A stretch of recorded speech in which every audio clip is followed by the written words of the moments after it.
अस्सलामुअलैकुम। अल्लाह पाक सबको सलामत रखे, आमीन। किचन को चींटियों से बचाएं। किचन में अक्सर चींटियाँ आ जाती हैं, लेकिन अगर रात को किचन साफ़ करने के बाद स्लेब पर नमक और हल्दी मिलाकर थोड़ा थोड़ा लगा दें और साथ ही चूल्हे पर भी छिड़क दें तो चींटियाँ नहीं आएंगी। लीमू का अचार रोज़ाना खाने से वज़न बढ़ना रुक जाता है। होंठों को गुलाबी करना हो तो मामूली सा नमक वैसलीन में मिलाकर आधे घंटे के लिए रोज़ाना लगाएं। फिर धोकर दूध की मलाई से कुछ देर मसाज करें। होंठ दिन ब दिन गुलाबी होते जाएंगे।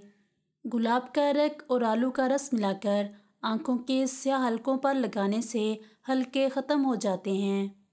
कद छोटा हो तो रोज़ाना नाश्ते में साबूदाना की खीर ऊँटनी के दूध में बनाकर खाएं।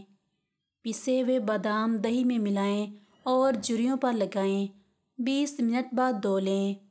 ऐसा रोज़ाना करने से झुर्रियाँ ख़त्म हो जाएंगी। माथे से बाल गायब हो रहे हों तो प्याज का रस छानकर कलवंजी का तेल और विटामिन ई का तेल मिलाकर हफ्ते में 2 बार लगाएं।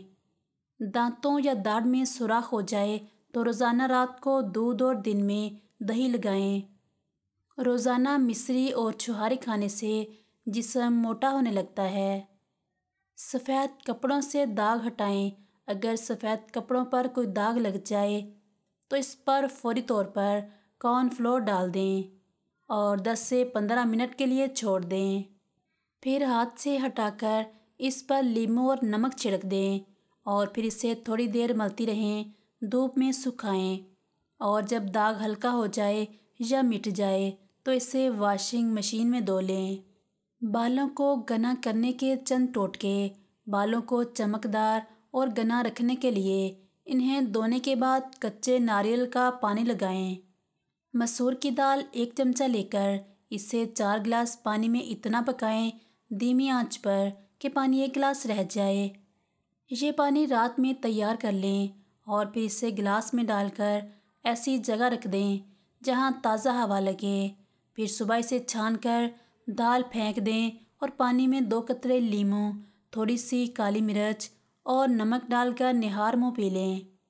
ये अमल 40 दिन तक करना है।